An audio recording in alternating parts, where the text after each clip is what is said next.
میں خواہش کرتا ہوں خطیب اہل سنت حضرت علامہ مولانا محمد باقر علی صدیقی قادری صاحب قبلہ فارغ التحصیل سیاستہ شیخ الحدیث سے میری خواہش ہے کہ وہ آئے اور اپنے نورانی ایمان افروز خطاب سے ہم سب کے دلوں کو نور سے منور مجلہ فرمائیں۔ حق کا استقبال نعرے کی گونج میں کیجیے، نعرہ تکبیر، نعرہ رسالت، نعرہ رسالت، نعرہ حیدری، نعرہ حسین، نعرہ غوث، نعرہ خواجہ، نعرہ خواجہ۔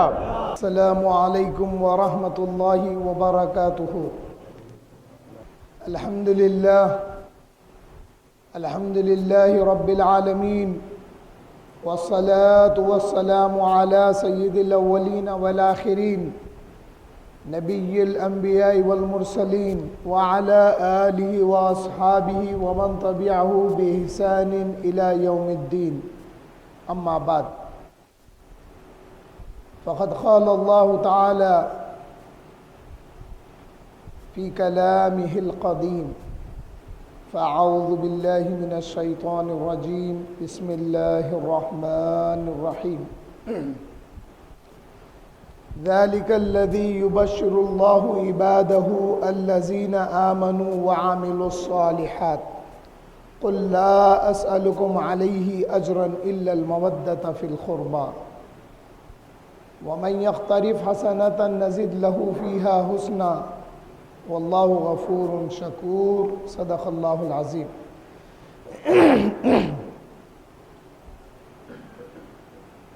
الحدیث عن رسول اللہ صلی اللہ علیہ وسلم، ادبوا اولادکم بثلاث خصال، حب نبیکم صلی اللہ علیہ وسلم، وحب آل بیتہ، وقراءۃ القرآن، او کما قال علیہ الصلاۃ والسلام۔ شاہ است حسین بادشاہ است حسین، دین است حسین دین پناہ است حسین، سرداد نداد دست در دست یزید، حقا کے بنائے لا الہ است حسین۔ محمد صلی اللہ علیہ وسلم، محمد جان کونین است جامی، محمد صلی اللہ علیہ وسلم جان کونین است جامی، حسین ابن علی جان محمد صلی اللہ علیہ وسلم۔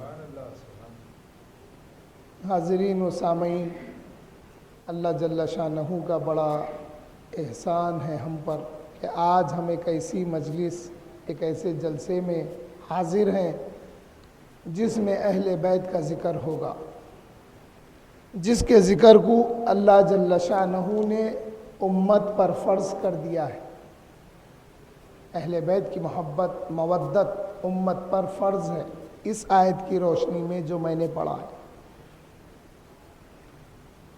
اللہ جل شانہ فرماتے ہیں ذالک الذی یبشر اللہ عبادہ، یہ وہ خوشخبری ہے جو اللہ اپنے بندوں کو دینا چاہتا ہے۔ قل لا اسألکم علیہ اجرا الا المودۃ فی القربى، اے میرے محبوب یعنی حضور صلی اللہ علیہ وسلم سے اللہ تعالیٰ مخاطب ہے۔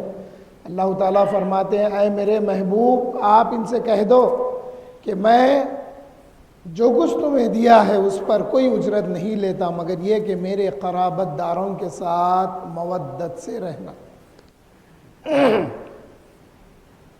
اب مودت اور محبت کیا ہے میں بتاتا ہوں، پھر اپنے موضوع پہ آتا ہوں۔ دیکھیے بارش کا موسم ہے، اسی سے ایک مثال لیتے ہیں۔ بارش کے موسم میں پانی کے دو جانور، ایک مینڈک ایک مچھلی۔ مینڈک کو پانی سے محبت ہے، پانی میں رہا بھی تو زندہ رہتا، پانی کے باہر بھی نکالے تو وہ زندہ رہتا، کیوں؟ اس کو پانی سے محبت ہے۔ اور ایک بات اور بتاتے ہوئے آگے بڑھوں آپ کو، مینڈک جو آواز کرتا نا ٹر ٹر ٹر، وہ اللہ کی تسبیح بیان کرتا ہے، حدیث شریفہ میں ثابت ہے یہ بات۔ اور حضور صلی اللہ علیہ وسلم نے مینڈک کو مارنے سے منع فرمایا، اس لیے کہ جب نمرود آگ بھڑکایا تھا حضرت ابراہیم علیہ السلام کو اس آگ میں ڈالنے کے لیے، تو مینڈک اللہ سے اجازت چاہا، اے اللہ میں وہ آگ کو بجھاتا ہوں جو ابراہیم کے لیے نمرود نے لگایا تھا۔ دیکھیے اتنا سر کا مینڈک، اللہ تعالیٰ سے جب اجازت ملی تو پانی لا کے پانی مارتا تھا، اس لیے مینڈک کو پکڑتے پانی پھینکتا ہوں، مینڈک کو مارنا منع ہے۔ مینڈک پانی میں ہے تو خوش ہے، پانی کے باہر بھی خوش ہے، مگر مچھلی کو پانی سے مودت ہے، پانی میں رہی تو زندہ، پانی کے باہر نکالے تو مر جاتی۔ یہ ہے مودت، یہ مودت اللہ جل شانہ نے امت مسلمہ کو، اس امت کو اللہ نے فرض کر دیا تھا کہ میرے حبیب کے اہل بیت کے ساتھ تم محبت سے رہنا۔ پھر مودت کیوں بتائی گئی؟ ایمان لا لیے، کلمہ پڑھ لیے، 5 ٹائم کی نمازیں پڑھ رہے ہیں، روزے رہ رہے ہیں، زکوٰۃ ادا کر رہے ہیں، حج کر رہے ہیں، سب کر رہے ہیں، پھر یہ مودت کیوں بتائی گئی؟ تو معلوم یہ ہوا ایمان لانے کے بعد میں ایمان کی سلامتی اور ایمان کی بقا کے لیے اہل بیت سے مودت کے ساتھ رہنا ضروری ہے، اس لیے کہ اہل بیت کی مودت میں اگر رہیں گے تو ایمان سلامت رہے گا۔ جس وقت، جس لحظہ، جس سیکنڈ اہل بیت سے مودت ٹوٹ گئی، ہماری اہل بیت سے جو مودت ہونا ہے وہ مودت اگر ٹوٹ گئی تو سمجھو ایمان ختم ہو گیا ہمارا۔ اللہ تعالیٰ نے امت کو جوڑ دیا تھا۔ آئیے پھر وہ حدیث شریف کی طرف جو میں نے آپ کو سنایا، اللہ کے رسول آپ کے میرے آقا تاجدار مدینہ نے فرمایا، ادبوا اولادکم بثلاث خصال، اپنی اولاد کی تربیت 3 خصلتوں پر کرو، اپنی اولاد کی تربیت 3 خصلتوں پر کرنے کا حکم ہے۔ فرمایا حب نبیکم، تم سب سے پہلے ان کو اپنے نبی کی محبت سکھاؤ۔ نبی کی محبت سکھانے کا آسان طریقہ ہے سنیوں کا نہیں، نعت شریف سکھاتے بچوں کو، بچے جھوم جھوم کے نعتیں پڑھتے رہتے، نعت میں رہتا کیا؟ یا رسول اللہ یا رسول اللہ۔ بچوں کو بچپن سے نعت شریف سکھاؤ، حضور کی محبت سکھاؤ، حضور کی محبت نعتوں میں ہے۔ بچوں کو عقل آنے سے پہلے نعتیں پڑھا دینا، سکھا دینا، محبت پیدا ہوتی۔ پھر حضور فرمائے کہ حب آل بیتہ، اور رسول اللہ صلی اللہ علیہ وسلم کی آل کی محبت سکھاؤ۔ اس لیے ہم لوگ اپنے بچوں کے نام اہل بیت کے ناموں پہ رکھتے، ارے یہ بھی محبت سکھانے کا ایک طریقہ ہے۔ پھر آخر میں آقا کریم نے فرمایا وقراءۃ القرآن، پھر قرآن کی قراءت سکھاؤ، قرآن پڑھنا سکھاؤ۔ حاضرین و سامعین، جب رسول اللہ صلی اللہ علیہ وسلم نے مکہ مکرمہ میں اعلان نبوت فرمایا تو آقا کریم کے اعلان نبوت پر جنہیں لبیک کہنا تھا وہ لبیک کہہ کے حاضر ہو گئے، مگر مخالفین بھی تھے، مخالفت بڑھتے گئی دن بدن، ایمان لانے والے ایمان لائے، ان کو تکالیف دیے گئے، بے برداشت تکلیفیں دی گئی۔ دین جو یہاں تک آیا اتنی آسانی سے نہیں آیا، دین ہم تک پہنچنے کے لیے بڑی قربانیاں دیا ہے۔ امام حسین اور اہل بیت کی قربانی ہمارے سامنے ہے۔ تو ہوا کیا؟ حضور صلی اللہ علیہ وسلم کی مخالفت بھی کرنے لگے اہل مکہ جو ایمان نہیں لائے تھے۔ حضرت ابو طالب اپنے خاندان کے لوگوں کو جمع کر کے مشورہ کیے، بولے کہ اے بنو قریش سنو، یہ جو میرا بھتیجا محمد ہے صلی اللہ علیہ وسلم، اس کی مخالفت اتنی بڑھ گئی ہے، کفار اور مشرکین مکہ اتنی مخالفت کر رہے ہیں کہ ان کا قتل کرنے کی سازش بنا رہے ہیں، آؤ ہم سب مل کے ان کی حفاظت کرتے ہیں۔ پھر جو ایمان لائے بنو قریش میں وہ بھی محافظ ہو گئے رسول اللہ کے، اور جو ایمان نہیں لائے تھے وہ بھی عصبیت کی وجہ سے، خاندان کی وجہ سے وہ بھی حضور صلی اللہ علیہ وسلم کی حفاظت کرنے لگے۔ پھر ہوا کیا؟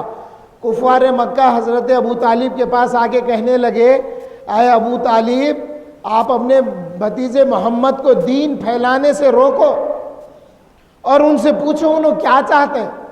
اگر انہوں چاہتے ہیں مکے کی سرداری تو ہم ان کو سردار بنا لیتے ہیں اپنا، مگر یہ کام مت کرو. بولو حضور صلی اللہ علیہ وسلم سے جب آپ کے چچا نے مشورہ کیا تو آقا کریم نے فرمایا، میں پوائنٹ کی بات کر رہا ہوں، اس کو یاد رکھنا، آگے میں بات بتاؤں گا پھر آپ سے یہ کیوں بتا رہا ہوں.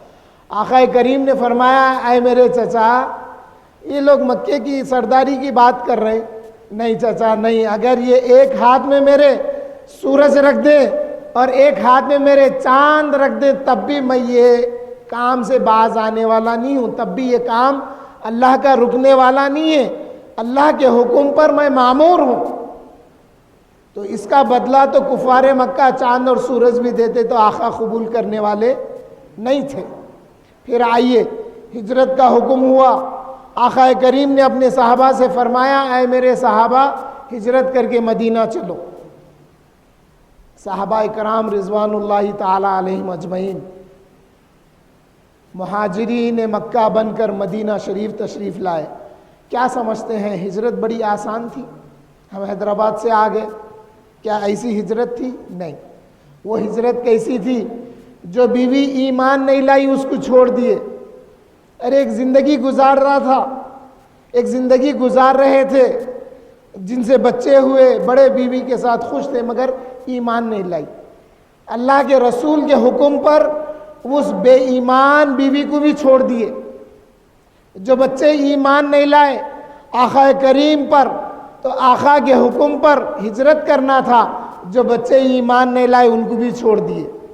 اور جو کچھ کاروبار تھا، تجارت تھی، کیا اس کو بیچ کے اس کا سیٹلمنٹ کر کے اس کے شیئرز بنا کے بانٹ کے گئے ہوں گے؟ ارے نہیں، وہ تو مخالفین مکہ ایسے تھے، ان کی جان لینے کے لیے تیار ہو گئے تھے، تکلیفیں دیتے تھے. تو ان کا جو کاروبار تھا، جو گھر دار تھا، وہ خریدتے تھے لوگ. نہیں، اتنا تنگ کیے کہ وہ بھی آقا کریم اور اللہ کی رضا کے لیے چھوڑ کر آ گئے تھے مدینہ. جب آقا کریم مکے سے مدینہ تشریف لائے تو آقا نے مواخات کروائی، آپس میں بھائی چارگی پیدا کر دی. ایک مہاجر سے ایک انصاری کی بھائی چارگی پیدا کر دی گئی. تو اب یہ انصار مدینہ کیسے تھے معلوم؟ جب بیت عقبہ میں آئے، حج کے سیزن میں مکہ آئے تو حضور صلی اللہ علیہ وسلم کو آفر کیے، یا رسول اللہ یہ جو اہل مکہ ہے بڑا پریشان کر رہے ہیں ایمان لانے والوں کو، آپ مدینہ آ جائیے. کون بولے تھے یہ؟ انصار مدینہ. تو حضرت عباس ابن عبد المطلب نے پوچھا، آئے انصار مدینہ، یہ مکے والے تو جان لے لینا چاہ رہے ہیں آقا کریم کی، تم کیسا حفاظت کریں گے وہاں پہ؟ اللہ کے رسول ہم میں سے ہیں. یہ بات حضرت عباس ابن عبد المطلب نے ان کو جواب دے دیا. پھر یہ بات اللہ کے رسول تک پہنچ گئی. کیسے پہنچی؟ جبرائیل امین پہنچائے، اللہ پہنچایا. اللہ فرمایا، اے پیارے اب ان کو جواب دو، یہ انصار ایسا افتخار کی باتیں کر رہے ہیں. تو رسول اللہ صلی اللہ علیہ وسلم آپ کے میرے آقا نے مدینے کے تمام انصار کو ایک چمڑے کے ڈیرے کے اندر جمع کیے. جمع کر کے آقا کریم نے پوچھا، اے انصار مدینہ، میں تم سے کچھ سوال کرنے والا ہوں، تم میرے سوالوں کا جواب دینا. انصار مدینہ بادب ہو کے عرض کرے، یا رسول اللہ ہم آپ کے سوال کا کیا جواب دیں گے؟ آقا ہماری حیثیت کیا ہے کہ آپ سوال کریں اور ہم جواب دیں؟ آقا ہماری حیثیت نہیں ہے آپ کو جواب دینے کی. یہ تھے انصار مدینہ، یہ عقیدت تھی، یہ محبت تھی. اس لیے کہ حجۃ الوداع پر یا پہلے کے حج پر جب آئے تھے تو حضور نے پوچھا تھا، حجۃ الوداع میں بھی حضور نے پوچھا کہ آج کا دن کون سا ہے؟ بولنے لگے صحابہ ہم کو معلوم تھا وہ 10 ذی الحجہ کا دن تھا، مگر ہم ادب مصطفیٰ میں خاموش تھے، اس لیے کہ آقا اگر کہتے نہیں 10 نہیں آج 9 ہے تو ہم آقا کے 9 کہنے کو مان لیتے تھے. آقا اگر پوچھتے یہ کون سا شہر ہے، ہم خاموش تھے آقا کے پوچھنے پر. اگر ہم کہتے یہ مکہ ہے، آقا کریم اگر اس کا نام بدل دیتے تو ہم مان لیتے تھے آئے آقا یہ مکہ نہیں ہے، یہ آپ جو شہر کہہ رہے ہیں وہی شہر ہے۔ یہ عقیدت تھی انصار مدینہ کی صحابہ کی آقا کریم کے ساتھ۔ آقا سب کو جمع کرنے کے بعد سوال کیے، میں تم سے سوال کر رہا ہوں جواب دینا۔ آقا پوچھنے لگے، آئے انصار مدینہ سنو، تم کو جو عزت ملی ہے وہ عزت میرے آنے کی وجہ سے ملی ہے۔ عاجزوں کے جواب دینے لگے، آئے آقا کریم ہمارا شمار کیا تھا، ہماری گنتی کیا تھی آقا، جب سے آپ تشریف لائے ہیں ہمارا شمار آپ کے غلاموں میں ہو گیا ہے، ہم انصار مدینہ کہلانے لگے ہیں آقا، جو کچھ عزتیں ہیں وہ آپ کی تشریف آواری کی وجہ سے۔ اور یہ انصار مدینہ کیسے تھے معلوم آپ؟ یہ روز آقا کریم کے پاس حاضر ہو کے دیکھتے، جو کچھ مال آتا، جو کچھ کھجور آتے، دینار آتا، درہم آتا، جو کچھ آتا، آقا شام ہوتے ہوتے تقسیم کر دیتے تھے، بچتا کچھ نہیں تھا۔ اب یہ سوچنے لگے کہ کچھ مال ہم جمع کر کر آقا کریم کو دیتے ہیں تاکہ آقا کے پاس کچھ مال ہو، آقا تو روزانہ خرچ دیتے ہیں، بچتا کچھ نہیں ہے۔ وہ مال جمع کر کر مال بھی لائے تھے ساتھ میں۔ اب آقا پوچھنے لگے، آئے انصار مدینہ میرے آنے کی وجہ سے تمہیں عزتیں ملی ہے، عزتیں تو میرے آنے کی وجہ سے۔ یہ اپنے سروں کو نیچے کیے ہوئے تسلیم کرنے لگے۔ آقا فرمانے لگے، دیکھو دین کی جو دولت ملی تمہیں میرے آنے کی وجہ سے، میری وجہ سے دین ملا، میری وجہ سے خدا ملا، میری وجہ سے شریعت ملی، قرآن ملا۔ آقا بعض باتیں، بہت ساری باتیں یاد دلانے لگے، وہ یاد کرتے کرتے کھڑے ہو گئے۔ اب صحابہ سے رہ نہیں گیا، انصار مدینہ سے رہ نہیں گیا۔ وہ جو مال لائے تھے مال اٹھا کے اپنے ہاتھوں میں لے لیے اور گھٹنوں کے بل آقا کے سامنے بیٹھ گئے۔ بیٹھ کے عرض کرنے لگے، یا رسول اللہ ہمارے ہاتھوں میں جو کچھ مال ہے آقا ہم آپ کی خدمت میں پیش کرتے ہیں، اس کو قبول فرمائیے، اور ہمارے دائرے اختیار میں جو کچھ ہے یہ سب اللہ اس کے رسول کے لیے ہے، قبول فرمائیے۔ یہ وہ سچویشن تھا جس میں اللہ تعالیٰ نے فرمایا، ذَلِكَ الَّذِي يُبَشِّرُ اللَّهُ عِبَادَهُ الَّذِينَ آمَنُوا وَعَمِلُوا الصَّالِحَاتِ۔ یہ وہ خوشخبری ہے اللہ جو اپنے بندوں کو دینا چاہتا ہے جو ایمان لائے اور نیک عمل کیے۔ ایمان تو آقا کریم پر لا چکے، اب نیک عمل کیا تھا؟ ان کی نیت یہ تھی کہ مال آقا کی بارگاہ میں پیش کیا جائے۔ تو پھر جب یہ مال آقا کے سامنے رکھ دیے، گھٹنوں کے بل بیٹھ گئے، مال رکھ دیے، ہاتھ پھیلا کے بولنے لگے ہمارے اختیار میں جو کچھ ہے وہ سب اللہ اس کے رسول کے لیے آقا قبول فرمائیے۔ اللہ فرمایا، اے پیارے وہاں پر تو سورج اور چاند بھی اگر مل رہا تو آپ ٹھکرا دیے تھے، آپ بولے نہیں۔ اور حضور فرمائے تھے، جو کچھ میں نے دین تم کو دیا ہے یہ سارے عالم کے لیے نصیحت ہے، میں کوئی اجرت نہیں لیتا۔ تو آقا کریم نے تو اجرت لینے سے منع کر دیا تھا، مگر اللہ فرمایا، اے پیارے ان کو اس کے معاوضے میں اہل بیت کی مودت میں دیتا ہوں، آپ اعلان کرو۔ اللہ فرمایا، قل، اے محبوب آپ اعلان کرو۔ تو یہ قل میں اللہ کا بھی فرمانا ہے اور اللہ کے رسول کا بھی فرمانا ہے۔ قل لا اسألکم علیہ اجرا الا المودۃ فی القربى۔ اللہ فرمایا، اے پیارے میں ان کو آپ کے اہل بیت کی مودت دیتا ہوں تاکہ آپ کے اہل بیت سے امت جڑی بھی رہے۔ آپ اعلان کر دو کہ لا اسألکم علیہ اجرا الا المودۃ فی القربى، کہ میں اس بات کی کوئی اجرت نہیں لیتا مگر یہ کہ میرے قرابت داروں کے ساتھ مودت سے رہنا۔ اللہ فرما رہے ہیں میرے قرابت دار بول رہے ہیں، اللہ تعالیٰ بات کو غور کریے آپ، وہ کس کے قرابت دار ہیں؟ وہ رسول اللہ کے قرابت دار ہیں، لیکن اللہ فرما رہا، اے پیارے آپ کہہ دو کہ میرے قرابت داروں سے محبت مودت کے ساتھ رہنا۔ تو معلوم یہ ہوا اہل بیت اللہ کے بھی مقرب ہیں اور اہل بیت رسول اللہ کے بھی مقرب ہیں، یہ مقام ہے اہل بیت کا۔ پھر جب آقا کریم نے فرمایا کہ دیکھو میں کچھ نہیں لیتا مگر میرے قرابت داروں کے ساتھ مودت سے رہنا، تو صحابہ انصار مدینہ پوچھنے لگے، یا رسول اللہ صلی اللہ علیہ وسلم وہ کون قرابت دار ہیں جن کی محبت ہم پر واجب کر دی گئی ہے؟ آقا کریم نے ان کو خوشخبری دی۔